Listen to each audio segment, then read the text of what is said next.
हाँ, GST continue कर रहे हैं। लास्ट लेक्चर में अपने बात कर रहे थे composition levy scheme, exemption supply क्या होता है, नील रेटेड सप्लाई क्या है, वो सारी बातें अपन ने कर ली थी।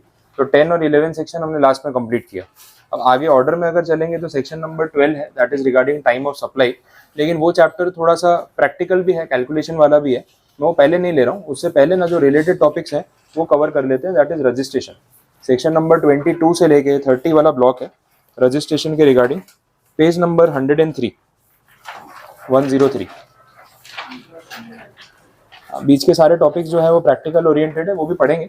लेकिन उससे पहले रजिस्ट्रेशन का टॉपिक ले लेंगे, थोड़ा बेसिक आइडिया आपको आ जाएगा कि प्रोसेस क्या है, किसके लिए रजिस्ट्रेशन करवाना कंपलसरी है। एक्चुअली जीएसटी एक्ट में सेक्शंस थोड़ा पीछे रखे हुए हैं, जबकि रजिस्ट्रेशन के बारे में थोड़ा इनिशियल स्टेज पे अगर आपको डिटेल मिल जाए तो वो आपके लिए प्रिपरेशन के लिए अच्छा रहेगा, थोड़ा आइडिया रहेगा क्या हो रहा है यहाँ पे। तो स्टार्ट कर रहे हैं। रजिस्ट्रेशन जो जीएसटी में आपको करवाना है वो हर एक के लिए कंपलसरी नहीं है।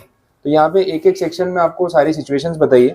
22 सेक्शन है, 23 है, 24 है, एक एक करके आपको डिटेल पता चलेगी कि किन के लिए जीएसटी रजिस्ट्रेशन नंबर लेना मैंडेटरी है। तो इसमें थ्रेशोल्ड लिमिट अपने बोलते हैं। थ्रेशोल्ड लिमिट मतलब आपका टर्नओवर पूरे साल में कितना है, वो एक रेंज के विद इन होगा तो आपको जीएसटी नंबर नहीं लेना पड़ेगा। लेकिन टर्नओवर एक लिमिट से ज़्यादा हो जाएगा तो फिर डिपार्टमेंट बोलता है आपको जीएसटी नंबर के लिए अप्लाई करना पड़ेगा। एंड अब आप रेगुलरली जीएसटी कलेक्ट करना स्टार्ट करो, आईटीसी क्लेम करना शुरू करो, वो सिस्टम के अंदर आ जाओ जो जीएसटी में उन्होंने फ्रेम किया। तो किसके लिए मैंडेटरी है, क्या कंडीशन है, वो सबसे पहला आपका सेक्शन नंबर 22 है जो उस चीज को क्लैरिफाई कर रहा है। अब देखो सेक्शन 22 का जो प्रेजेंटेशन है, फॉर्मेट है, वो समझ लो। आपको थियरी तो उसमें दिख ही रही है। 22 में सबसेक्शन 1 है, प्रोविजो दे रखे हैं, एक्सप्लेनेशन है, सारी चीजें हैं। लेकिन इन सबका ना सिंप्लीफिकेशन या जो समरी फॉर्म है वो मैंने नेक्स्ट पेज पे दे रखा है, अपने डायरेक्टली वहां से रेफर कर लेते हैं। ठीक है, तो जितना मैंने आगे मेंशन किया है वो सब टेबल में समराइज हो जाएगा। लास्ट डे रिवीजन के लिए भी अच्छा है, इवन अंडरस्टैंडिंग के लिए भी आपको सिंपल लगेगा। तो देखें क्या बोला है यहाँ पे, कैटेगरी देख लो, वो टेबल के अंदर पूरा समरी दे रखा है। इसमें ये बोला कि आप कौन से स्टेट में आपका बिजनेस चला रहे हो या सप्लाईज कर रहे हो सर्विसेज का या गुड्स का, उस पर डिपेंड करता है कि थ्रेशोल्ड लिमिट कितनी रहेगी। स्टेट वाइज वेरिएशन है। और दूसरा सप्लाई ऑफ गुड्स और सप्लाई ऑफ सर्विसेज के बेस पे भी वेरिएशन है। गुड सप्लायर के लिए लिमिट कहीं पे अलग है, सर्विस सप्लायर के लिए अलग है, आप बोथ सप्लाई कर रहे हो तो लिमिट अलग है। तो ये सारे वेरिएशंस ये टेबल में कहीं ना कहीं कवर हो जाते हैं। तो एक एक करके उन कैटेगरीज को समझ लेते हैं। थ्रेशोल्ड लिमिट में नंबर्स की बात करें तो 3 नंबर्स हैं यहाँ पे, 3 लिमिट्स हैं। 10 lakh rupees per annum, 20 lakh rupees and 40 lakh rupees. ये है एनुअल टर्नओवर की मैक्सिमम लिमिट। तो इस लिमिट से नीचे अगर आपका टर्नओवर रहता है तब तक आपको जीएसटी नंबर लेना कंपलसरी नहीं है। इस लिमिट से ऊपर चला गया तो फिर जीएसटी नंबर लेना मैंडेटरी हो जाएगा। ठीक है, तो सबसे पहला जो ब्लॉक है जहाँ पे 10 लाख रुपए की लिमिट है, वो कौन से ऐसे स्टेट्स हैं जहाँ पे आप गुड्स या सर्विस या दोनों प्रोवाइड करोगे तो आपके लिए जो लिमिट होगी वो कितनी रहेगी, 10 लाख रुपीज। ठीक है, स्टेट्स के नाम देख लो, ये सारे अपने नॉर्थ ईस्ट वाले स्टेट्स हैं। तो मणिपुर है, मिजोरम है, नागालैंड है, त्रिपुरा है। अगेन यहाँ पे वो लिमिट कम रखने का बेसिक आइडिया वही है कि पर कैपिटा इनकम एंड जो भी वो चीज़ें हैं वो इकोनॉमिकली जो है वो लो है, तो उस एवरेज को ध्यान में रख के ये लिमिट यहाँ पे सेट की हुई है। तो बाकी स्टेट्स में जो इनकम आप देखोगे एक पर्सन की वो ज़्यादा होगी, कुछ स्टेट्स में वो इनकम का रेशियो कम है, तो लिमिट्स में भी वैसे वेरिएशंस रखे हैं। तो स्पेशल कैटेगरी स्टेट्स टाइप आप इनको बोल सकते हो। तो 10 लाख की लिमिट यहाँ पे रहेगी। तो सपोज ऐसा है कि मणिपुर की अपने बात करें तो मणिपुर में कोई एसएससी है, उसका टर्नओवर अगर पूरे साल का 10 लाख से ऊपर चला गया तो उसको जीएसटी नंबर लेना ही पड़ेगा। लेकिन विद इन 10 लाख है तो फिर कोई प्रॉब्लम नहीं। नेक्स्ट 20 लाख रुपीज़ की लिमिट है, उसमें कौन कौन से स्टेट्स आ रहे हैं वो देख लो। अरुणाचल, मेघालय, सेम लोकेशन, सिक्किम, उत्तराखंड, पौंडीचेरी, अब साउथ में आ गए, और तेलंगाना। तो ये सारे स्टेट्स में जो लिमिट रखी है वो कितनी है, 20 लाख रुपीज़। क्लियर।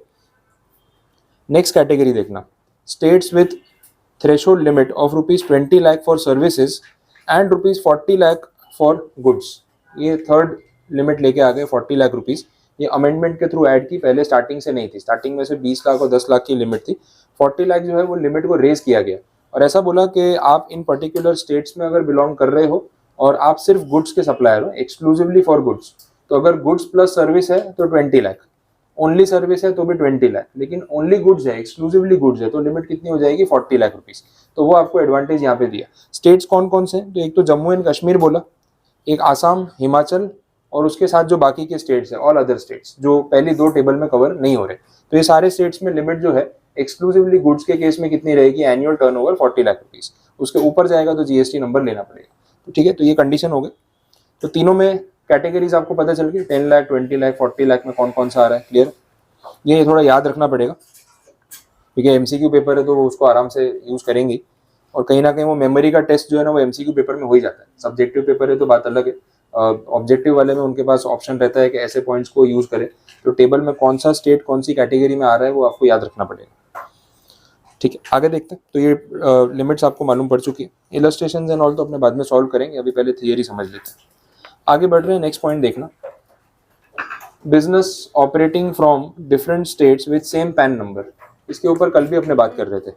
आपका पैन नंबर एक ही है तो ओके है, वैसे भी आप दो पैन नंबर नहीं होल्ड कर सकते। तो एट अ टाइम एक इंडिविजुअल, एक पार्टनरशिप फर्म, एचयूएफ, एलएलपी जो भी एंटिटी है, किसी के पास भी ये ऑप्शन नहीं होता है कि वो मल्टीपल पैन नंबर होल्ड करे, वो तो एक ही रहता है।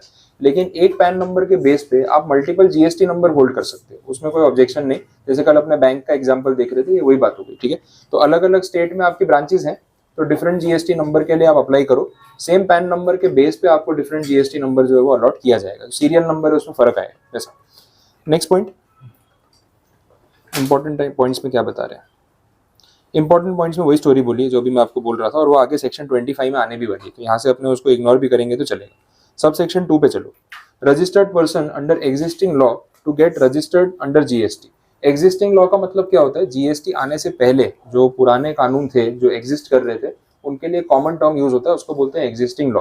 तो जीएसटी की सिचुएशन में अगर हम बात कर रहे हैं तो 2017 में जो एग्जिस्टिंग लॉज थे, excise, service tax, VAT, CST, ये सारे थे हमारे एग्जिस्टिंग लॉज। अब इनको हटा के क्या लेके आ गए, जीएसटी। तो इस सबसेक्शन में सिंपल ये बोला है कि अगर आप एक्साइज एक्ट में रजिस्टर्ड थे ऑलरेडी तो इम्प्लाइड है कि आपको जीएसटी रजिस्ट्रेशन लेना ही है। आपके पास सर्विस टैक्स का रजिस्ट्रेशन था तो भी आपको जीएसटी नंबर लेना है, वैट का रजिस्ट्रेशन था तो भी जीएसटी नंबर लेना है। तो उन लोगों को जो ऑलरेडी टैक्स के ब्रैकेट में आ रहे थे उनको तो सीधा सीधा ट्रांसफर कर दिया कि आप पुराने एक्ट से नए एक्ट में आ जाओ और आपके लिए तो रजिस्ट्रेशन करवाना मैंडेटरी है। तो ये भी क्लैरिफिकेशन है। ये सब सेक्शंस में काफ़ी चीज़ें ऐसी है जो आपको हेडिंग से भी आइडिया लग जाएंगी, बहुत डिटेल में भी जाना नहीं पड़ेगा। आगे सब सेक्शन 3 में, ठीक है। अब यहाँ पे बात हो रही है बिजनेस के ट्रांसफर की, सक्सेशन की बात हो रही है। सपोज ऐसा है कि आपने अपना बिजनेस किसी को सेल आउट कर दिया, पूरा बिजनेस ही बेच दिया। अब आप जो बिजनेस चला रहे थे वो आपके पैन नंबर से, आपके नाम से, आपके जीएसटी नंबर से चल रहा था। अब वो बिजनेस मैंने आपसे परचेज कर लिया, ये सिचुएशन है, तो आपका जीएसटी नंबर भी मुझे दे दोगे? ऐसा हो सकता है? पॉसिबल नहीं। उसका रीजन क्या है, GST number is based on pan number. तो आपके पैन नंबर के जो 10 अल्फा न्यूमेरिक डिजिट्स होते हैं वो सारे आपके जीएसटी नंबर में भी यूज होते हैं, और आगे पीछे वो स्टेट कोड और रजिस्ट्रेशन का जो एडिशनल नंबर है वो आ जाता है। तो ऑब्वियसली यहाँ पे ये पॉसिबल नहीं है कि कोई किसी का जीएसटी नंबर किसी को पास ऑन कर दे। इसलिए यहाँ पे बोला है कि अगर बिजनेस पास ऑन होता है तो जीएसटी नंबर पास ऑन नहीं होता है। क्लियर? हाँ, तो जीएसटी नंबर को पास ऑन करना पॉसिबल नहीं है। अब इसका प्रोसेस क्या होगा, जो मेरा जीएसटी नंबर है मैं उसके बेस पे वो बिजनेस में रजिस्ट्रेशन करवा लूंगा जीएसटी पोर्टल पे, और आपके जीएसटी पोर्टल पे आप वो बिजनेस अपने डेटा में से डिलीट कर दोगे कि ये बिजनेस अब हम कंटिन्यू नहीं कर रहे, हमने किसी को सेल ऑफ कर दिया और अब हमारा जीएसटी नंबर इस बिजनेस से रिलेटेड नहीं। सिंपल। तो वो असेट्स पास ऑन हो सकते हैं, लायबिलिटी पास ऑन हो सकती है, लेकिन जीएसटी नंबर पास ऑन नहीं हो सकता। ठीक है, आगे देखें सबसेक्शन 4 में, in case of transfer pursuant to sanction of scheme और अरेंजमेंट और अमालगमेशन।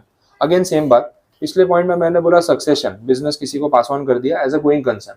यहाँ पे मैं बोल रहा हूँ अमालगमेशन, मर्जर, ये सब टर्म्स आपने कहीं ना कहीं सुने होंगे। दो कंपनीज या दो एंटिटीज मिक्स होके एक एंटिटी बन गई, एक एंटिटी ने दूसरी एंटिटी को टेक ओवर कर लिया, परचेज कर लिया। तो इन जनरल अपने इसको बोलते हैं merger and amalgamation. Technical details उसमें होती है लेकिन अभी इस लेवल पे नेसेसरी नहीं। तो मर्जर अमालगमेशन का अगर केस है तो वहाँ पे भी ये सिचुएशन आने वाली है। जो एंटिटी मर्ज हो रही है, जो क्लोज हो रही है, इसको बोलते हैं टारगेट कंपनी अपने बोलते हैं। तो टारगेट कंपनी का जीएसटी नंबर की अब नीड है ही नहीं। अब तो जो अक्वायरिंग कंपनी है वो अपने जीएसटी नंबर से ही उस कंपनी का बिजनेस चलाने वाली है। ये बात भी यहाँ पे क्लैरिफाई करते हैं। ठीक है, तो मर्जर अमालगमेशन का केस कवर हो गया। अब ये सब चीजें वॉल्यूंटरीली हो रही है, मर्जर अमालगमेशन या हाई कोर्ट ट्रिब्यूनल के ऑर्डर से हो रही है या उनके थ्रू हो रही है, कोई फर्क नहीं पड़ता। अल्टीमेटली मर्जर अमालगमेशन हो रहा है ना, तो ये जीएसटी नंबर वाला जो पॉइंट है वो हमें ध्यान रखना पड़ेगा। ठीक है, आगे बढ़ रहे हैं सब। तो आपका सेक्शन 22 जो है वो पूरा कंप्लीट है। रजिस्ट्रेशन के बारे में हमने बेसिक बातें यहाँ पे समझ ली कि रजिस्ट्रेशन करवाना किसके लिए कंपलसरी है based on the turnover limit. आगे देखें 23 में, person not liable for registration. देखें अब ये पूरा उल्टा सेक्शन हो गया। 22 में क्या बोला था, थ्रेशोल्ड लिमिट के बेस पे कौन लायबल है, 23 में बोल रहे हैं कौन लायबल नहीं है। तो ये जीएसटी से आपको बाहर लेके जा रहे हैं। फर्स्ट पॉइंट में बात हो रही है उस असेसी की या उस पर्सन की जो सिर्फ एक्सक्लूसिवली एग्जेम्प्ट गुड सप्लाई कर रहा है। अब सपोज ऐसा है कि आप जो गुड्स का प्रोडक्शन, मैन्युफैक्चरिंग, ट्रेडिंग आप स्टार्ट कर रहे हो, तो आपने भाई अपने चार्टर्ड अकाउंटेंट से कंसल्ट किया और खुद स्टडी किया कि बोले मैं जो गुड्स बनाने वाला हूँ उस पर जीएसटी का क्या प्रोविजन है। तो जीएसटी टैरिफ से आपको पता चला कि एग्जेम्प्टेड गुड्स हैं, नील रेटेड गुड्स हैं, तो अल्टीमेटली अगर आप ये गुड्स बना के बेचो या ट्रेड करो तो आपको जीएसटी कलेक्ट करना नहीं पड़ेगा, इफेक्टिवली 0% जीएसटी आपको लेना है। तो इस सिचुएशन में सेक्शन 23 आपको अलाउ कर रहा है कि अगर आप एक्सक्लूसिवली एग्जेम्प्टेड गुड्स ही सप्लाई कर रहे हो तो उस सिचुएशन में आपको जीएसटी रजिस्ट्रेशन लेने की कोई नीड नहीं है, क्योंकि उसका इम्पैक्ट आपके ऊपर कुछ पड़ने वाला नहीं, गवर्नमेंट को उससे कोई फायदा होने वाला नहीं। अगर आपको जीएसटी नंबर वो दिलवा भी देते हैं तो ना आप किसी से कोई टैक्स कलेक्ट करोगे, ना आप आईटीसी क्लेम कर पाने वाले हो। तो ऐसा जीएसटी नंबर नहीं भी होगा तो क्या फर्क पड़ेगा। तो 23 में आपको अलाउ कर दिया कि आप इस चीज से अपने आप को अलग रख सकते हो। क्लियर? हाँ, इन फ्यूचर आपने एग्जेम्प्टेड गुड्स के साथ कोई टैक्सेबल गुड्स का ट्रेड या मैन्युफैक्चरिंग स्टार्ट कर दिया तो फिर आपको उस वजह से जीएसटी नंबर लेना पड़ेगा। क्लियर ये चीज? ठीक है, आगे देखें। बी पॉइंट जो बोला है उसके अंदर, वहां पे एग्रीकल्चर से जुड़े हुए लोगों की बात हो रही है। फार्मिंग इंडस्ट्री, एग्रीकल्चरिस्ट और एग्रीकल्चर से एसोसिएटेड जो एक्टिविटीज हैं उसमें जीएसटी नहीं है। आपको पता ही है कि एग्रीकल्चर के ऊपर टैक्सेस जो है वो गवर्नमेंट चार्ज नहीं करती है, बिकॉज फार्मिंग को एक अलग कैटेगरी में काउंट किया जा रहा है। इनकम टैक्स में भी एग्जेम्पशंस है, बाकी के टैक्सेस भी ना के बराबर है। जीएसटी में भी सेम बात है। तो जब जीएसटी है ही नहीं एग्रीकल्चर पे, तो एक फार्मर या एक फार्मिंग इंडस्ट्री से कनेक्टेड पर्सन जीएसटी नंबर लेके क्या करेगा। तो जो प्राइमरी प्रोड्यूस बोलते हैं ना अपने, नेचुरल प्राइमरी प्रोड्यूस, फ्रूट्स है, वेजिटेबल्स है, क्रॉप्स है, पल्सेस है, ये सब चीजें, इनको ग्रो करना और इनके ग्रो करने के लिए जो एंसिलियरी सर्विसेज प्रोवाइड करना, वो सारी चीजों में ना जीएसटी का एग्जेम्पशन है। हाँ, लेकिन अगर आप सेकेंडरी प्रोडक्ट बना रहे हो तो वहाँ जीएसटी आ सकता है। जब टोमेटो है और टोमेटो केचप है, तो टोमेटो ग्रो करना, उसको प्रोसेस करना, क्लीन वीन करना, उसको मार्केट तक पहुंचा के मार्केटेबल करना, वो प्राइमरी प्रोसेस हो गया, दैट इज एग्रीकल्चर। लेकिन जब टोमेटो में से टोमेटो केचप बना के उसको बॉटल में या पाउच में पैक करके बेच रहे हो, वो हो गया सेकेंडरी प्रोडक्ट, उसके ऊपर जीएसटी आएगा। तो एफएमसीजी आइटम हो गई, तो उसके ऊपर अगर जीएसटी है टैरिफ में तो आ सकता है, लेकिन प्राइमरी प्रोड्यूस पे नहीं आएगा। Potato and potato chips different products हो गए। तो पोटैटो ग्रो करना, उसको स्टोर करना और उसको क्लीन करना, फिर उसको मार्केट में सेल करना, that is okay agriculture. Chips में कन्वर्ट करना, वो चीज जो है सेकेंडरी प्रोड्यूस है। पॉसिबिलिटी है कि जैसे अभी प्री पैकेज फूड में आपने देखा, अभी लास्ट 2-3 दिन पहले ये सब चेंजेस आए कि प्री पैकेज फूड और ये सब जो आइटम्स हैं, इसमें काफी चीजों पे गवर्नमेंट ने जीएसटी इंट्रोड्यूस किया है। इवन जो कर्ड है, पनीर है, ठीक है, तो बटर मिल्क है, ये सब जो चीजें पैक आती है ब्रांडेड, तो उसमें वो पैकेट के ऊपर जो भी चार्जेस है उसके ऊपर जीएसटी रहेगा या जीएसटी के हिसाब से वो चार्जेस लगेंगे। 5% जीएसटी उन्होंने प्री पैकेज फूड में ऐड किया, अभी तक नहीं था। अब इसका मतलब ये कि आप डेयरी में जाके उसको बोलते हो, जो पनीर उन्होंने खुद बनाया होता है कंपनी का, अमूल या सुमूल का नहीं, नॉर्मल पैकेट जो वो लोग अपने यहाँ खुद स्टोर कर रहे हैं, खुद बना रहे हैं, वो आपको कट करके जितना वेट आप बोल रहे हो उतना पैक करके दे रहे हैं, उस पर जीएसटी नहीं है। लेकिन जो अमूल का पैकेट आता है ना 100 ग्राम्स 200 ग्राम्स का जो पैक्ड होता है ब्रांडेड, उसके ऊपर अब जीएसटी आ जाएगा। तो कहीं ना कहीं 5% रेट बढ़ गया ना उन चीज़ों का। तो ये गवर्नमेंट को करना पड़ रहा है क्योंकि रेवेन्यू उनको और चाहिए। हॉस्पिटल्स के बिल में भी उन्होंने ऐड कर दिया। अब हॉस्पिटल में बोला कि रूम का रेंट अगर आपका पर डे 5000 रुपीज से ज्यादा है तो आपके रूम चार्ज पे जीएसटी लगेगा। अभी तक हॉस्पिटल वाली कैटेगरी में रूम चार्ज पे कोई जीएसटी नहीं था, कितना भी अमाउंट हो। लेकिन अब गवर्नमेंट जो है ये चीज कर रही है, तो एक तो अपना रेवेन्यू बढ़ा रहे हैं और इसमें आप ज्यादा कंप्लेंट भी नहीं कर सकते, क्योंकि उन्होंने ऐसा नहीं बोला कि हॉस्पिटलाइज होने पे अब जीएसटी देना ही पड़ेगा। उन्होंने ये बोला कि भाई रूम रेंट जो है 5000 रुपीज से ऊपर अगर कोई एक दिन का पे कर रहा है तो ये लग्जरी कैटेगरी नहीं होगी। आप ही सोचो, कोई अगर हॉस्पिटलाइज होगा तो वो 1000, 1500, 2000 वाला रूम भी तो ले ही सकता है। तो वो एक मिडिल क्लास एसएससी होगा जो बहुत महंगा अफोर्ड नहीं करेगा। हॉस्पिटल में भी कितने लोग ना वो रिजॉर्ट की तरह जाते हैं, सुपर डिलक्स है ना, नाम भी वो रूम के नाम भी वैसे होते हैं, डिलक्स, सुपर डिलक्स, प्रीमियम, पता नहीं क्या क्या नाम रखे होते हैं। तो सुपर डिलक्स रूम ले रहा है बंदा, 5-7 हजार 8 हजार रुपये एक दिन का उसका चार्ज पे कर रहा है, तो वो तो फिर रिच पर्सन हो गया ना, उस कैटेगरी में आ गया। तो ये जो फैसिलिटी है ना वो लग्जरी में चली गई। और गवर्नमेंट बोल रही है जब लग्जरी खर्च करने के पैसे हैं आपके पास तो जीएसटी भरो, फिर हम भी थोड़ा कमा लेते हैं और क्या, बाकी लोग भी कमा ही रहे। तो वो चार्ज करने के लिए अगर वो लगा भी रहे हैं ये चीज, तो एकदम इलॉजिकल या ऐसा भी नहीं है कि नहीं ये तो गलत कर दिया, हॉस्पिटल पे भी जीएसटी लग गया, वो सेंस में है नहीं। ठीक है, वैसा बोला। और जो होटल्स में अपने स्टे के लिए जा रहे हैं तो उसमें भी ये पॉइंट था कि 1000 रुपीज तक का अगर आपका रूम टैरिफ है तो उसमें जीएसटी नहीं था।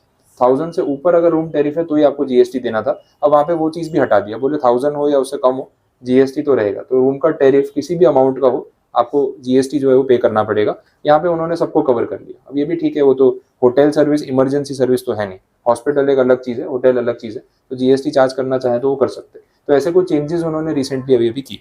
आगे बढ़ते हैं। तो एग्रीकल्चर वाला point clear, cultivation of land, supply of produce, ये सब चीज़ों पे रजिस्ट्रेशन लेने की कोई जरूरत नहीं है, जीएसटी का पॉइंट नहीं आएगा। सब सेक्शन 2 गवर्नमेंट ने अपने पास एक बैकअप रखा है जो टाइम एंड अगेन वो यूज करते रहते हैं। इसमें ये बोला है कि अगर हमें कभी भी लगता है कि किसी को जीएसटी से, रजिस्ट्रेशन से एग्जेम्पशन देना है, कि आप पर्टिकुलर इस कैटेगरी में रजिस्ट्रेशन मत कराना, चलेगा, तो हम नोटिफिकेशन के थ्रू ये काम कभी भी कर सकते हैं।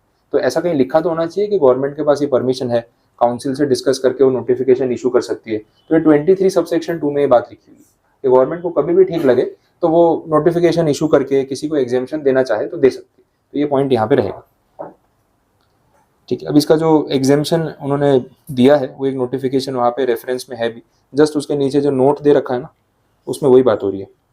रिवर्स चार्ज आपको ध्यान में है, रिवर्स चार्ज जीएसटी में अपन सेक्शन 9 में पढ़ रहे थे, वहाँ हमने देखा कि मैं आपको सर्विसेज प्रोवाइड कर रहा हूँ, गुड सप्लाई कर रहा हूँ, जीएसटी कौन भरने जाएगा गवर्नमेंट के पास?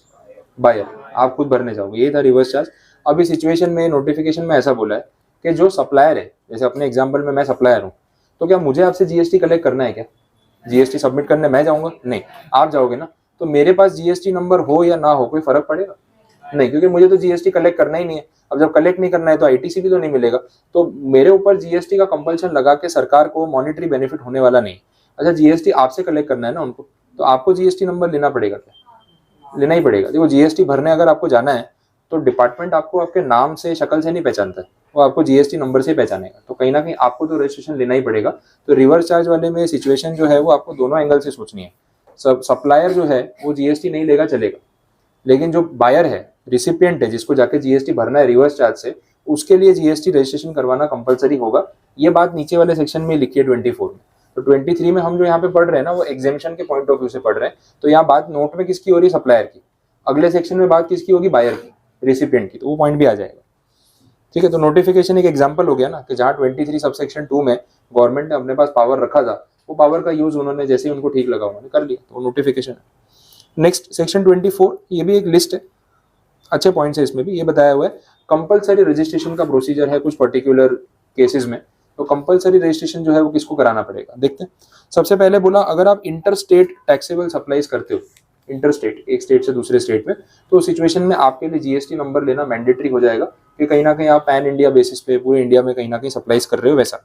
बट इसके साथ साथ एक नोटिफिकेशन है, notification number 10 of the year 2017 जो स्टार्टिंग में आ गया था, और उसमें क्लैरिफिकेशन इन्होंने किया। स्टार्टिंग में ये जो पॉइंट रखा था तो इस पर एक आर्ग्यूमेंट ये आया कि सप्लाई ऑफ गुड्स और सप्लाई ऑफ सर्विस दो चीज़ें होती है। तो इन्होंने जो पॉइंट लिखा था उसका मतलब ये निकल रहा था कि दोनों ही टाइप के सप्लायर्स के लिए इंटर स्टेट जाने पे जीएसटी नंबर लेना ज़रूरी हो जाएगा और जीएसटी का कंप्लायंस करना पड़ेगा। और वो तो थ्रेशोल्ड लिमिट अपन ने पढ़ी ना 22 में, वो काम की नहीं रहेगी। बोलने का मतलब यहाँ पे ये है 10 लाख, 20 लाख, 40 लाख का कोई मतलब नहीं है। तो अगर आपका टर्नओवर 20 लाख से कम है तो भी आपको जीएसटी नंबर लेना पड़ेगा, just because you are inter state supplier. तो ये जब पॉइंट रेज हुआ तो बहुत सारे इंटर स्टेट सप्लायर जो सर्विस सेक्टर में थे उन्होंने बोला कि हम सप्लायर और सर्विस है, गुड्स तो हम बेच नहीं रहे कि सूरत से गुड्स राजस्थान जा रहे हैं, महाराष्ट्र जा रहे हैं, ऐसा तो कुछ हो नहीं रहा।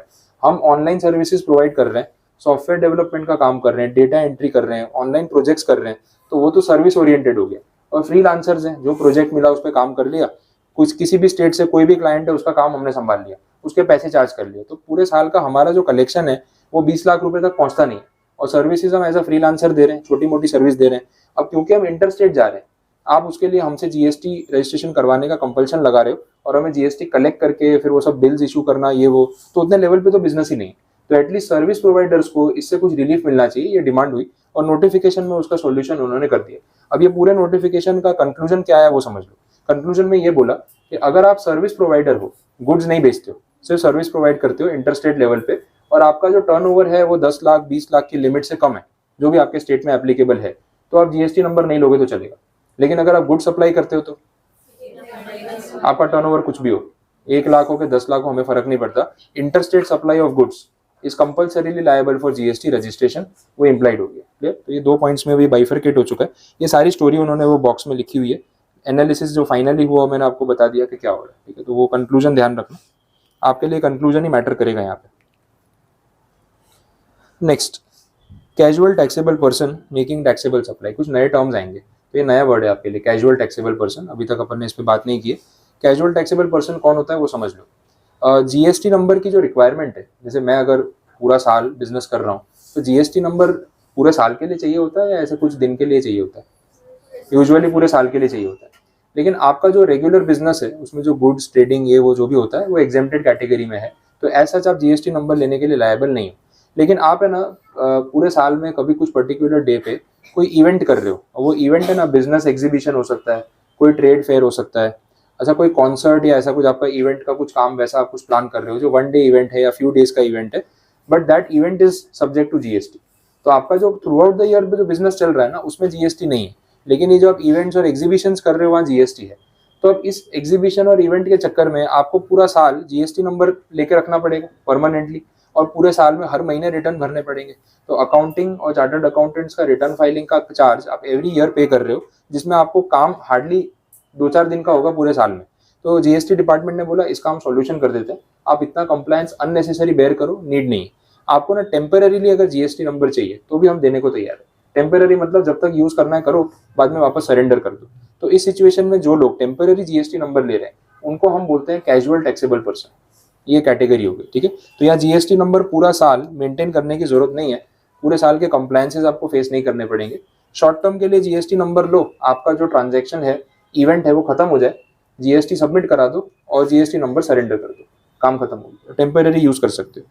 अब बोला टेम्पररी का कितना मतलब, ड्यूरेशन क्या, पूरे साल में 365 डेज में कितने दिन के लिए आपको जीएसटी नंबर चाहिए, तो उसको टेम्पररी या कैजुअल बोलेंगे। तो दैट ड्यूरेशन इज 90 डेज।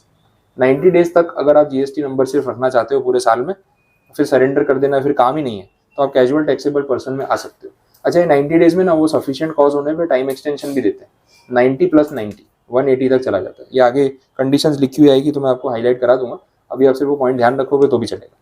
तो 90 + 90 हो जाता है। तो इसका मतलब पूरे साल में अप टू 180 डेज अगर आपको जीएसटी नंबर चाहिए तो आप कैजुअल टैक्सेबल पर्सन का रजिस्ट्रेशन करा लो, नॉर्मल जीएसटी में मत जाओ, ये पॉइंट रहेगा, ठीक है, पता चला। तो कैजुअल टैक्सेबल पर्सन की कैटेगरी में रजिस्ट्रेशन पहले से करवाना कंपलसरी होता है, ये इम्प्लाइड है।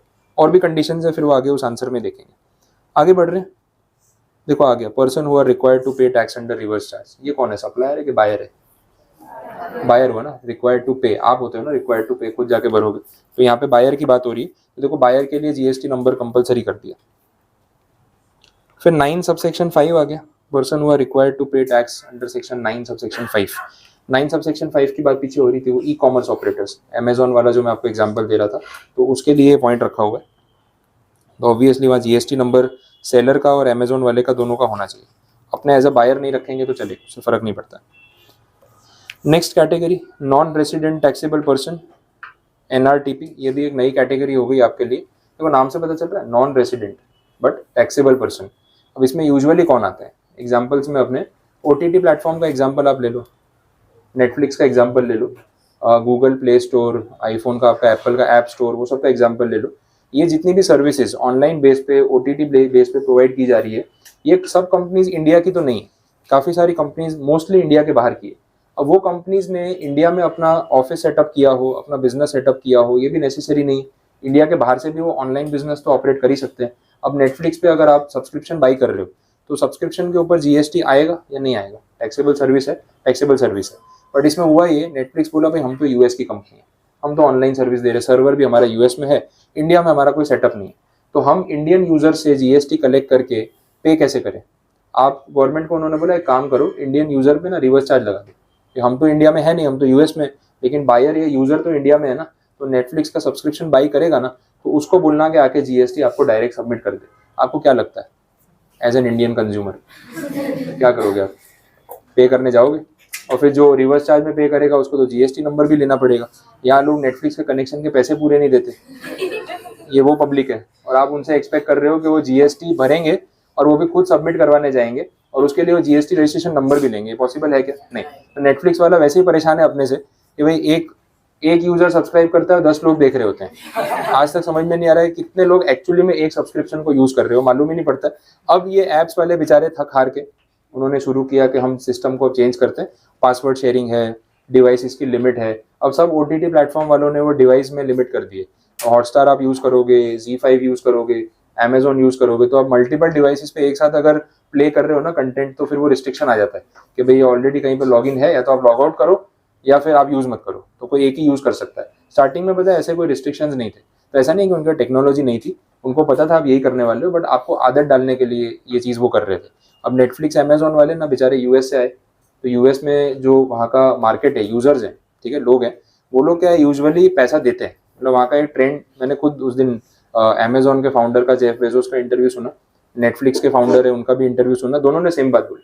बोले हमारे यूएस में ये सिचुएशन है कि वहाँ पे जब हम पब्लिक को 30 डेज का फ्री ट्रायल देते हैं तो 31st डे पे वो पेमेंट करता है, सब्सक्रिप्शन लेता है वो।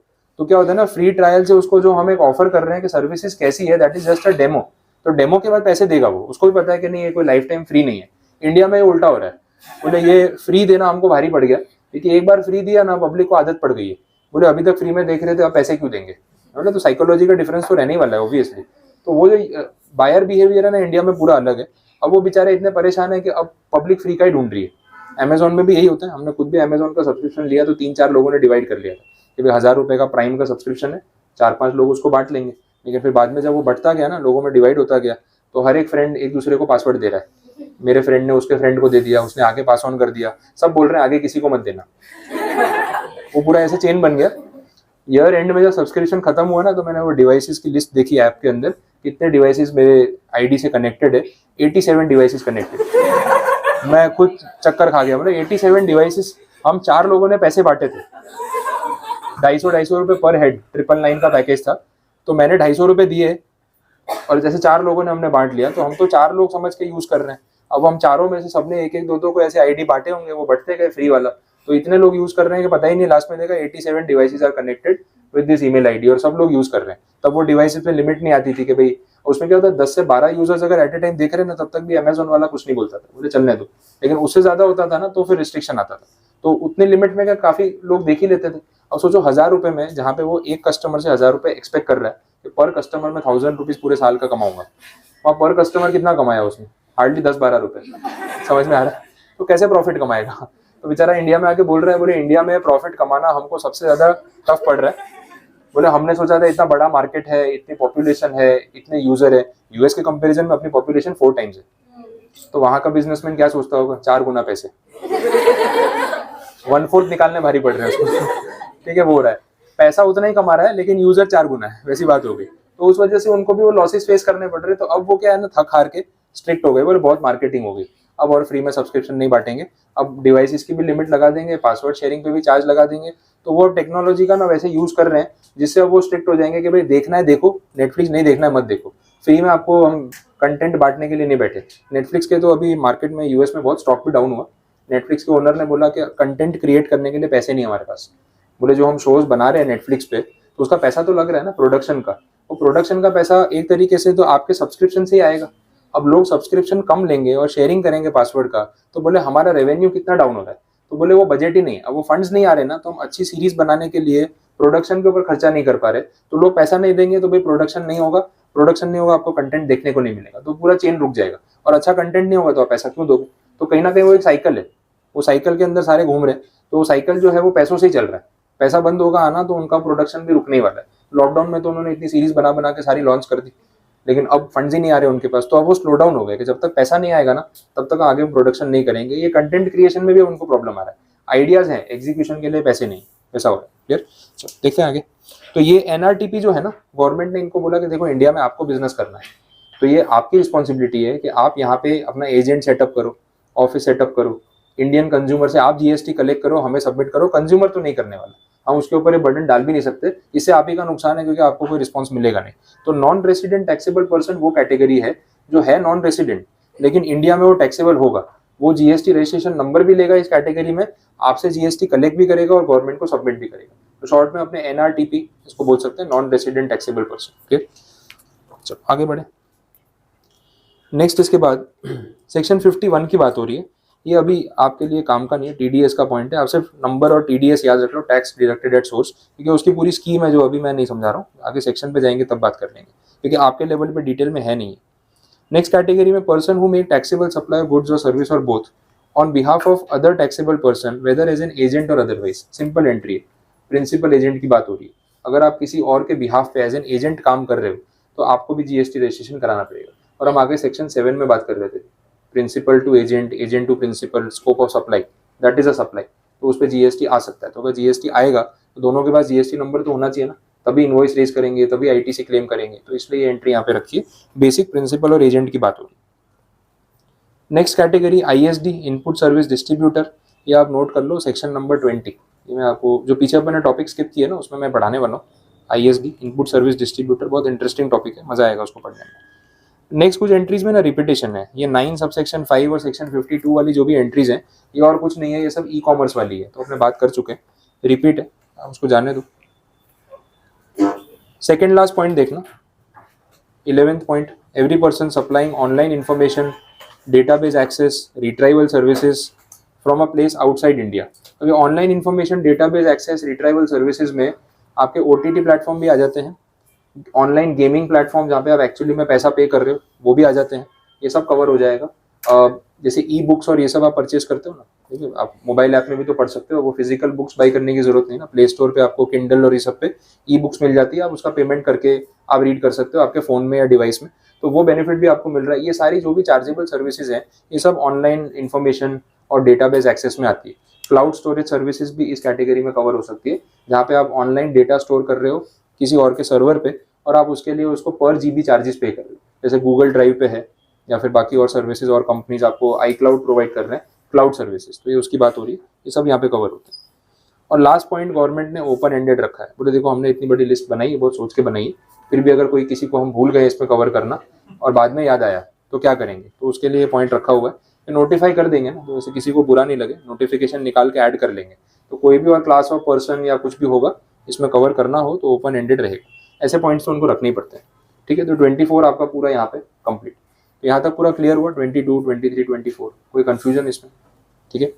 नेक्स्ट जो प्रोसीजर आ रहा है वो सेक्शन 25 का है, रजिस्ट्रेशन की बात वहाँ पे हो रही है, बड़ा इजी सेक्शन है, ये भी टेक्निकल कुछ नहीं है, आपको सिर्फ इन्फॉर्मेशन ध्यान रखनी, तो देख लेते हैं क्या हो रहा है। रजिस्ट्रेशन करवाने का प्रोसीजर, अभी तक प्रोसीजर की बात नहीं हो रही थी, अभी तक एलिजिबिलिटी की बात हो रही थी, किसके लिए रजिस्ट्रेशन कंपलसरी, किसके लिए नहीं, किसको एग्जेम्प्ट, ये सब चीजें हम देख रहे थे, थ्रेशोल्ड लिमिट क्या थी। अब अगर आप वो लिमिट क्रॉस कर लेते हो 22 वाली या आप 24 में आ जाते हो, तो GST नंबर लेने के लिए आपको कितने दिन में प्रोसेस करना है, कैसे अप्लाई करना है, वो स्टेप्स यहाँ पे बताए हुए 25 में। सब सेक्शन 1 सिंपली इतना बोल रहा है कि जैसे ही आपका टर्नओवर की लिमिट क्रॉस हो जाती है इन बिटवीन द ईयर कभी भी, तो जिस दिन वो लिमिट क्रॉस होगी 20 लाख रुपए वाली है, 40 लाख रुपए जो भी लिमिट है, तो उसके बाद अगले 30 डेज के अंदर आपको GST रजिस्ट्रेशन के लिए अप्लाई कर देना चाहिए। तो जो डेडलाइन है आपके ऊपर वो कितनी है, 30 डेज, ठीक है, 30 डेज में अप्लाई करना जरूरी है। एप्लीकेशन करने के बाद आपके डॉक्यूमेंट्स वेरीफाई होंगे, सब सही होगा तो आपको GST नंबर अलॉट हो जाएगा, और GST नंबर का अलॉटमेंट प्रोसीजर 3 दिन में हो जाता है, 3 डेज बोला हुआ है, वो रूल्स में लिखा है या लिखा हुआ नहीं होगा, बट आप नॉलेज के लिए लिख सकते हो या ध्यान रख सकते हो, 3 डेज का टाइम मोर देन इनफ है। पहले ड्यूरेशन 7 डेज थी, 7 डेज के अंदर अंदर GST नंबर आएगा ऐसा बोला था, गवर्नमेंट ने खुद ही इसको अमेंड करके कितना कर दिया, 3 डेज, खुद का ही प्रेशर बढ़ा दिया ना, जो काम करने के लिए 7 दिन मिल रहे थे अब क्या कर रहे हैं 3 दिन में करना पड़ेगा।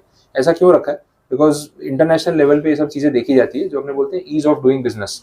तो ईज ऑफ डूइंग बिजनेस में ना कितनी जल्दी रजिस्ट्रेशन होते हैं, लाइसेंसिंग होती है, परमिशन मिलती है, वो उसके पॉइंट्स मिलते हैं, और जिस कंट्री में प्रोसेस फास्ट होगा उसकी रैंकिंग वर्ल्ड लेवल पे, बिजनेस के लेवल पे अच्छी होगी, तो उससे क्या होगा, फॉरेन इन्वेस्टर्स इन्वेस्टमेंट करने में अट्रैक्ट होंगे कि हाँ भाई यहाँ बिजनेस करना ईजी है तो इस कंट्री में इन्वेस्ट करना चाहिए। तो इसलिए इन्होंने क्या किया, 7 डेज को घटा के कितना कर दिया, 3 डेज। ये भी बोला है रूल्स में कि 3 दिन में अगर आपको जवाब नहीं मिला, पूरा एप्लीकेशन आपने फाइल कर दिया कंप्लीट, उसमें मिसिंग कुछ नहीं होना चाहिए, कंप्लीट एप्लीकेशन करने के 3 दिन में अगर उनकी तरफ से कोई रिस्पॉन्स नहीं आया तो मान लिया जाएगा you are deemed to be registered, आपका GST रजिस्ट्रेशन हो गया है, ये आप मान सकते हो, और अब डायरेक्टली आप उनसे GST नंबर डिमांड कर सकते हो और कोई इंक्वायरी की जरूरत ही नहीं। तो इतना बर्डन डिपार्टमेंट के ऑफिसर्स पे खुद गवर्नमेंट ने डाल दिया कि भाई टाइम पे काम नहीं करोगे ना तो रजिस्ट्रेशन ग्रांटेड, ऐसा मान लिया जाएगा।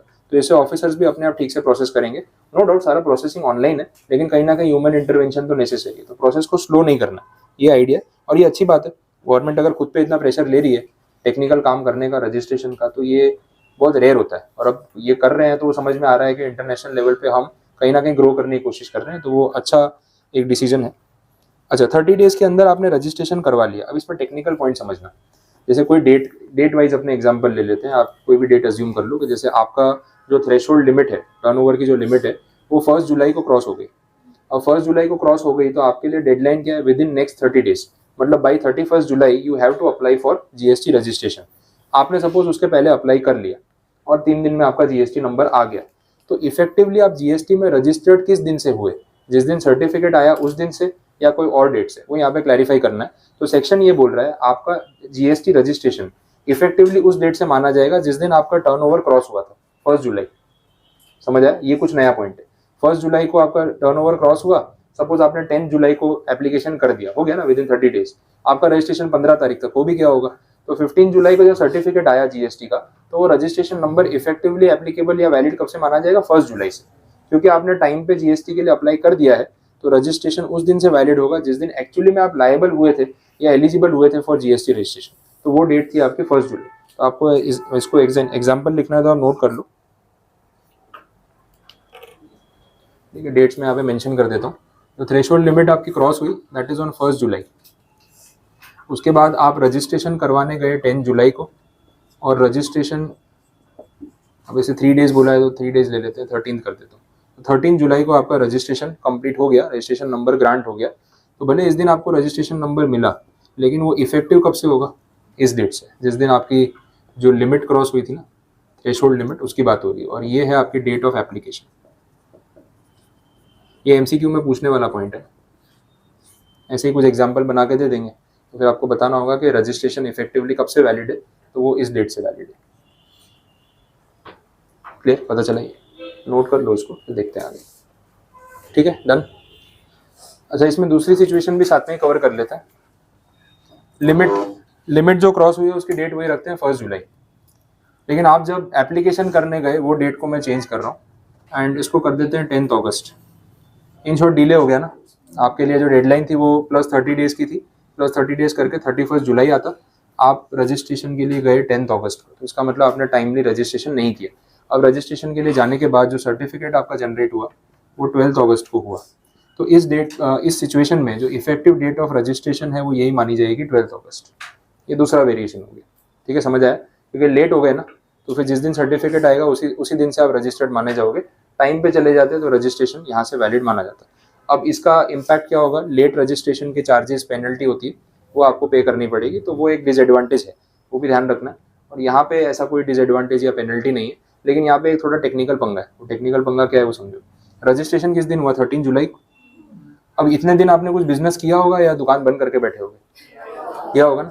तो इस दिन में जो कस्टमर्स आए होंगे उनको जो इनवॉइस दिया होगा वो जीएसटी वाला इनवॉइस दिया होगा या विदाउट जीएसटी वाला? नंबर ही नहीं आया था तो जीएसटी वाला इनवॉइस कैसे देंगे? अब क्योंकि रजिस्ट्रेशन करवाते ही इफेक्टिव डेट ऑफ रजिस्ट्रेशन ये हो गई, तो डिपार्टमेंट क्या एक्सपेक्ट करता है कि भाई ये सारे इनवॉइस भी तो जीएसटी वाले ही होने चाहिए थे। अब इसमें आपको क्या करना पड़ेगा पता है? नेक्स्ट 30 डेज के अंदर अंदर ये सारे जीएसटी, ये जो इनवॉइसेज है, ये सब रिवाइज करने पड़ेंगे और जीएसटी वाले इनवॉइस बनाने पड़ेंगे।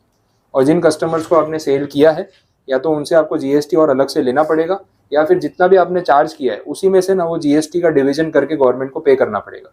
इन शॉर्ट, ये ड्यूरेशन के जितने इनवॉइस है उस पे गवर्नमेंट को जीएसटी चाहिए। समझ आ गया? फिर आपको लगेगा इसे तो पेनल्टी भर देते, ये मुसीबत से तो पेनल्टी भर देना अच्छा है। अच्छे वॉल्यूम में सेल होगा तो कितने इनवॉइस रिवाइज करोगे? और इनवॉइस रिवाइज करने का मतलब कस्टमर को बोल रहे हो सर वो इनवॉइस मैंने भेजा था ना, उस पर जीएसटी लेना बाकी है, 12% जीएसटी भिजवा देना। वो पेमेंट मुश्किल से दे रहा है, आप ऊपर से जीएसटी मांग रहे हो, तो वसूल करना भी भारी पड़ेगा। या तो फिर ये है कि आपने जितने का बिल बनाया, सपोज 10,000 रुपये का बिल हुआ था किसी कस्टमर का, तो वो 10,000 को ना आपको इंक्लूसिव ऑफ जीएसटी मान के उसको नया इनवॉइस देना पड़ेगा, क्योंकि ऊपर से तो पैसे देगा नहीं। तो फिर आपको इसको डिवाइड करना पड़ेगा कि इसमें आपका जो गुड्स है उसकी वैल्यू कितनी और वो 12% जीएसटी कितना, रिवर्स कैलकुलेशन। इसको आपको मानना पड़ेगा एट 112। ये 10,000 रुपये जो है वो 112 पे है, उसमें 100 रुपीज़ आपके गुड्स की वैल्यू जो आपने कमाया और 12 रुपये उसमें जीएसटी। ऐसे रिवर्स कैलकुलेशन करके जीएसटी का प्रपोर्शन गिन के डिपार्टमेंट को पे करने जाना पड़ेगा। तो नुकसान तो कहीं ना कहीं अपना ही हो रहा है ना। या तो कस्टमर से वसूल कर लो, कर सकते हो तो, नहीं कर सकते हो तो उसी में से भरो जो उसने पे किया। तो लॉस तो कहीं ना कहीं रजिस्टर करवाने वाले को ही हो रहा है। तो बेनिफिट क्या है 30 डेज के अंदर रजिस्ट्रेशन कराने का, वो सोचने वाली बात है। बट जो प्रोसीजर है वो आपके सामने आ गया समझ में।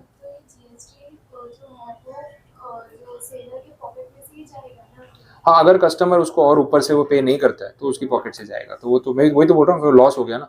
तो फिर वो सोचेगा इससे तो बेटर रुक जाता, मैं 31 जुलाई के बाद ही रजिस्ट्रेशन कराता, 5-10 हज़ार पेनल्टी भर के काम खत्म हो जाता, सस्ता पड़ता। ये तो सारे इनवॉइस के ऊपर ये बात आती। तो आपकी सिचुएशन पे डिपेंड करेगा क्या करना है। और अपनी पब्लिक को ये सब समझाना नहीं पड़ता है।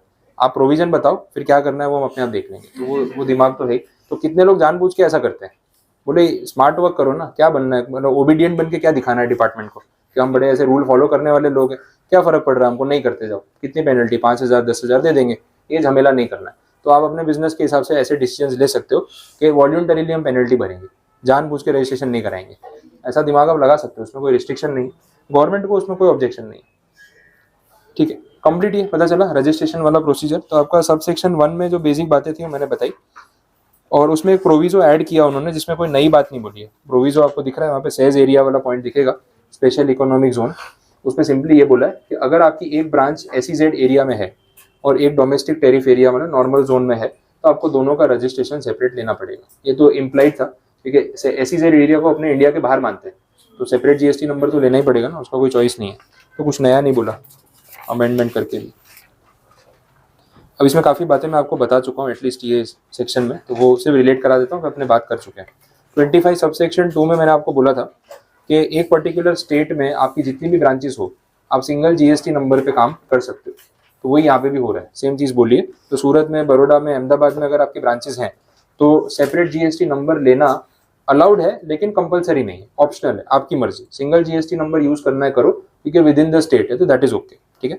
सब सेक्शन 3 में बोल रहे हैं कि अगर किसी को वॉल्यूंटरीली GST नंबर लेना हो तो ले सकते हैं या नहीं। आपका टर्नओवर 20 लाख से कम है या 40 लाख है आपके ऊपर लिमिट, तो उससे कम है, लेकिन स्टिल आपको लगता है कि मुझे GST नंबर लेना चाहिए, ठीक है, देश के लिए कुछ योगदान देना चाहिए, तो कर सकते हो या नहीं। गवर्नमेंट बोले बोले ऐसे क्यों कर रहे हो, जबरदस्ती GST के चक्कर में पड़ रहे हो, आपका टर्नओवर है ही नहीं, तो क्यों GST नंबर लेना है, मत लो। जब टर्नओवर बढ़ जाएगा ना तब ले लेना। तो आप अगर फिर भी वॉल्यूंटरीली रजिस्ट्रेशन कराना चाहते हो तो कोई रिस्ट्रिक्शन नहीं है। अच्छा, कोई क्यों वॉल्यूंटरी रजिस्ट्रेशन कर मतलब जो है रजिस्ट्रेशन कराएगा, उसका कोई रीज़न है वॉल्यूंटरी रजिस्ट्रेशन कराने का? कोई लॉजिकल रीज़न है देशभक्ति के अलावा? आजकल वही गवर्नमेंट ऐसे प्रमोट करती है, आप टैक्स भर रहे हो ना, तो आप देश की प्रगति में अपना योगदान दे रहे हो, तो ठीक है, कोई बात नहीं, वो तो अच्छी बात है, सुनने में अच्छा लगता है। देते टाइम फिर भी लगता है कि ज़्यादा ही प्रगति करवा रहे देश की, हमारी नहीं हो रही फिर उस चक्कर में, ठीक है। तो वो तो चलो अच्छी बात है कि आप ऐसे पेट्रियोटिज्म दिखा रहे हो, अलग बात है, लेकिन और कोई logical business point of view से कोई बेनिफिट आपको लगता है वॉल्यूंटरी रजिस्ट्रेशन लेने का? सबसे बड़ा पॉइंट है ITC वाला, पैसों के टर्म्स में, क्योंकि अगर आपका बिजनेस ऐसा है कि जिसमें आपका इनपुट टैक्स काफ़ी जा रहा है, बहुत सारा, लेकिन क्योंकि आप थ्रेशोल्ड लिमिट से कम हो, आप GST रजिस्ट्रेशन नंबर कंपलसरी नहीं है, आपने नहीं लिया है, तो जब तक आप GST रजिस्ट्रेशन नहीं ले रहे हो, वो सारा इनपुट टैक्स आपका कॉस्ट बन रहा है। एक पॉइंट पे आपको लगा कि यार मैं क्यों भर रहा हूँ अपनी पॉकेट से, मैं तो ट्रेडर हूँ ना, इससे अच्छा मैं GST नंबर ले लेता हूँ वॉल्यूंटरी, कस्टमर से GST कलेक्ट करूंगा तो मेरा इनपुट टैक्स भी तो फ्री हो जाएगा। समझ में आ रहा है? तो उससे क्या होगा, मेरा कॉस्ट कम हो जाएगा, प्रॉफिट मार्जिन उतना रखने के लिए प्राइस कम रखूंगा तो भी चलेगा, तो मेरा तो बेनिफिट है, मैं क्यों अपनी जेब से पैसे एक्स्ट्रा भर रहा हूँ और अपना कॉस्ट बढ़ा रहा हूँ। तो अपना बर्डन बचाने के लिए, घटाने के लिए आप आगे वाले पे वो बर्डन पास ऑन कर रहे हो, और GST में यही होता है ना, आपको किसी ने टोपी पहनाई, आप आगे वाले को पहना रहे हो। वो चेन याद है अपना, मैन्युफैक्चरर से लेके कस्टमर, सबसे पहले वो मैन्युफैक्चरर ने टोपी पहनाई होलसेलर को, उसने बोला मैं आगे रिटेलर को पहनाऊंगा, रिटेलर ने कंज्यूमर को पहनाई, फिर वो आगे देख रहा है तो कोई है ही नहीं, बोला मेरे को पहन के रखनी पड़ेगी, तो एंड में टोपी उसके सिर पे रह गई ना, तो सारा टैक्स उसकी पॉकेट से गया। यही आइडिया यहाँ पे भी काम कर रहा है, ठीक है। वो पासिंग द पार्सल वाली सिचुएशन है, जहाँ म्यूजिक रुकेगा, जिसके हाथ में पार्सल है वो गया, तो ये वो सिचुएशन हो रही है। तो वॉल्यूंटरी रजिस्ट्रेशन आपको पता चल गया क्या है। सब सेक्शन 4 पे अपन ने कल भी बात की थी, डिस्टिंक्ट पर्सन, मैंने आपको बताया था कि अगर विद आउटसाइड द स्टेट है तो कंपलसरीली आपको GST नंबर अलग लेना ही है, और एक बार आपने अलग GST नंबर लिया तो आपकी दो ब्रांचेस GST की नज़र में दो सेपरेट पर्सन है, उसको अपने बोलते हैं डिस्टिंक्ट एंटिटी या फिर डिस्टिंक्ट पर्सन। ये पॉइंट यहाँ पे रहेगा। सब सेक्शन 5 में भी वही स्टोरी है। सब सेक्शन 6 देखो, ये भी लिखना पड़ा इनको, बोले GST रजिस्ट्रेशन के लिए ना पैन नंबर नेसेसरी, ठीक है, लिख के दिया है इन्होंने, क्योंकि GST नंबर आप लोगे कैसे अगर पैन नंबर ही नहीं है, तो 10 डिजिट्स में लिखेंगे क्या, तो पहले पैन नंबर ले लो फिर GST के लिए अप्लाई करो। ऐसी बेसिक बातें भी लिखनी पड़ती है उनको, क्योंकि पता है कोई ना कोई ये क्वेरी लेके भी आएगा, तो सर पहले GST नंबर के लिए अप्लाई करें, पहले पैन नंबर के लिए, तो सेक्शन में लिख दिया उन्होंने क्या करना, ठीक है। सर नेक्स्ट एक पूरा ब्लॉक है 6A से लेके 6D तक जो आपको दिख रहा है ना, इसको पढ़ने के लिए बिल्कुल टाइम मत वेस्ट करना, मैं शॉर्ट में बता देता हूँ, कुछ काम का नहीं है, एक लाइन में पूरा पेज कवर हो जाएगा। इसमें ना सिर्फ वो आधार कार्ड की जो सुप्रीमेसी है ना उसके बारे में बात हो रही है। बीच में आपने देखा था गवर्नमेंट बहुत ऑब्सेशन में आ गई थी कि हर जगह आधार कार्ड लिंक करो, देखा था आपने? तो पहले जब आधार कार्ड, अच्छा पहले 2014 से पहले आधार कार्ड जो है वो कांग्रेस की गवर्नमेंट ने ऑफर किया था कि ऐसा सिस्टम यूनिक आइडेंटिफिकेशन वाला लेके आएंगे, तब अपनी बीजेपी अपोज में थी, तो बोले नहीं ये ऐसा है वैसा है। फिर जैसे ही मोदी जी आए बोले नहीं आधार कार्ड के बिना तो काम ही नहीं चलेगा, हर जगह लिंक करवा दो। तो जितना कांग्रेस वाले नहीं सोच रहे थे इम्प्लीमेंट करने का, उससे ज़्यादा तो मोदी जी पीछे पड़ गए, बोले इतना तो हमने भी नहीं सोचा था कि इतनी जगह इसको लिंक करेंगे। अब ये आधार कार्ड जो हर जगह लिंक करना शुरू कर दिया, पहले स्टार्ट किया था बैंक अकाउंट से। अब बैंक अकाउंट वाले में आपने देखा होगा कि बहुत सारी जो बैंक्स हैं उनमें कंपलसरी आ गया था कि आधार कार्ड लिंक कराओ, लोग नहीं करवा रहे थे। ऐसा भी था कि बोले सेफ नहीं लगता हमें कि आधार कार्ड अगर आप बैंक अकाउंट से लिंक करवा रहे हो, आधार कार्ड की डिटेल अगर हैक हो गई तो बैंक डिटेल्स भी सारी लीक हो जाएगी। जिनके बहुत पैसे पड़े हैं बैंक अकाउंट में वो तो टेंशन लेंगे। तो काफ़ी लोगों ने ये नहीं करवाया कि हम लिंक नहीं करवाएंगे। मैटर सुप्रीम कोर्ट तक गया, सुप्रीम कोर्ट में काफ़ी साल तक चला और सुप्रीम कोर्ट हर 3 महीने में डेडलाइन एक्सटेंड कर देती थी। बोले ठीक है हम सोच रहे हैं क्या करना है, तब तक डेडलाइन एक्सटेंड है, जिसको करवाना है करवाओ, नहीं करवाना है मत कराओ। तो काफ़ी लोगों ने नहीं किया और ये मैटर मीडिया में भी बहुत आया था। आरबीआई के जो गवर्नर थे तब के, उन्होंने क्या किया ना, ट्विटर के ऊपर अपना आधार कार्ड का फोटो डाल दिया और बोला कि बोले ये आधार कार्ड का फोटो मैंने पोस्ट कर दिया है, अब इसको देख के ना मेरा बैंक अकाउंट हैक करके बताओ। वो ऐसे चैलेंज कर रहे थे। 30 सेकंड के अंदर नीचे रिप्लाई आ गया, किसी हैकर ने क्या किया, वो हैक करके उनके बैंक अकाउंट में 1 रुपया जमा करवा दिया और वो पेमेंट का स्क्रीनशॉट डाल दिया नीचे कमेंट में। बोले सर चेक करके बताओ ना पैसे आ गए कि नहीं है वो इतना वायरल हुआ है ना पूरा हर जगह। बोले लो देख लो ऑथेंटिसिटी और सिक्योरिटी और ये वो। 30 सेकंड के अंदर तो 1 रुपया डिपॉजिट करके स्क्रीनशॉट भी भेज दिया। ये एक्चुअली में हुआ था, आप चेक करना यूट्यूब पे आपको इसका डिटेल मिल जाएगी। तो ये एक्चुअल में मैटर ट्विटर पे आया था, उन्होंने खुद ही पोस्ट किया ना, लो कर लो जो करना है, तो हो गया, पता चल गया। तो खुद ही प्रूव हो गया कि आधार कार्ड उतना भी सिक्योर नहीं है जितना ये सिक्योरिटी गारंटी दे रहे हैं। ये मैटर रियल में हुआ था, तो इसलिए वो थोड़ा डिबेटेबल था। फिर बैंक अकाउंट के साथ लिंक करने के बाद बोला पैन कार्ड के साथ लिंक करो। ये तो अभी लास्ट 31 मार्च डेडलाइन थी और वो कंपलसरी था, बोले पैन कार्ड के साथ तो लिंक करना ही पड़ेगा। उसके बाद बोले ड्राइविंग लाइसेंस के साथ भी लिंक करो, ये भी बीच में पॉइंट आया था। बोले इतने सारे डॉक्यूमेंट हैं, सबके साथ आधार कार्ड लिंक करा रहे हो, इससे बेटर है आधार कार्ड ही रखो ना, बाकी डॉक्यूमेंट ही हटा दो। अब बंदा जेब में अगर डॉक्यूमेंट लेके घूम रहा है, इलेक्शन कार्ड, ड्राइविंग लाइसेंस, आधार कार्ड, पैन कार्ड, मतलब एक बंदा है 5-5 डॉक्यूमेंट है, फोटो पांचों पे अलग है। वो और बड़ा पंगा है ना, आपके 5 डॉक्यूमेंट सामने रख दो, कोई और देख रहा है तो पहचानेगा ही नहीं, बोले तुम्हारी शक्ल है सबके ऊपर अलग अलग क्यों लग रही है, वो और बड़ा थ्रेट है ना। तो ऑब्वियसली ये चीज़ जो है वो नीड नहीं है। तो एक ऐसा यूनिक आईडी नंबर दे दो जिस कार्ड के अंदर सारी डिटेल कवर हो जाए, ड्राइविंग डिटेल्स भी आ जाए, इलेक्शन डिटेल्स भी आ जाए और ये यूनिक आईडी और पैन नंबर, इनकम टैक्स का भी रिकॉर्ड आ जाए। इतने सेपरेट डॉक्यूमेंट्स की वैसे तो एक्चुअली में आज के टाइम में नीड होनी नहीं चाहिए, थोड़ा अननेसेसरी है, लेकिन अभी गवर्नमेंट ने लिंक करना शुरू किया, इंटीग्रेट करना शुरू नहीं किया। बट देखना आप कुछ साल में ये होगा कि सबके लिए ना एक ही कार्ड आ जाएगा और उसमें आपकी सारी डिटेल आ जाएगी, क्योंकि लॉन्ग टर्म में इनको करना ही पड़ेगा। जैसे जैसे मॉडर्नाइजेशन टेक्नोलॉजी का और होगा ना, ये इंटीग्रेशन भी वो लोग एक पॉइंट पे करेंगे और नेसेसरी है। वॉलेट में इतने सारे डॉक्यूमेंट लेके घूमना ना इरिटेटिंग है, ऊपर से बैंक का डेबिट कार्ड क्रेडिट कार्ड अलग होता है, फिर ये डॉक्यूमेंट भी लेके घूमो और हर जगह अलग अलग चीज़ मांगेंगे, कहीं इलेक्शन कार्ड चाहिए, कहीं आधार कार्ड ही चाहिए, तो कितना डॉक्यूमेंट हैंडल करेंगे। तो बेटर है कि वो इंटीग्रेट हो जाए और वो होगा। इस पूरे पेज पे जो मैं आपको बता रहा हूँ, इसमें सिर्फ इतना ही बोला है कि भाई केवाईसी करवा लो, जीएसटी नंबर से भी आधार कार्ड लिंक कर दो। जब बाकी डॉक्यूमेंट से कर रहे हो तो यहाँ पे क्यों बाकी रखा है, तो आधार कार्ड यहाँ पे भी दे दो। अब आधार कार्ड नहीं है तो अप्लाई कर लो, ये भी बोला है, ठीक है। जब तक आधार कार्ड नहीं आ जाता तब तक टेम्पररीली कोई और आपका डॉक्यूमेंट होगा या आईडी प्रूफ होगा वो भी चला लेंगे, ऐसा ऑप्शन भी रखा है। अगर आप आउट ऑफ इंडिया से नॉन रेसिडेंट टैक्सेबल पर्सन हो, आधार कार्ड तो आपका बनता नहीं है, तो उस सिचुएशन में आपके कंट्री का जो भी आपका यूनिक आईडी नंबर होगा सिमिलर टू दिस आधार, वो भी हम चला लेंगे। तो यही सारी प्रोसीजर यहाँ पे बोली है। बट ये सेक्शन उन्होंने अमेंडमेंट में ऐड किए थे तो मैंने रखे हैं।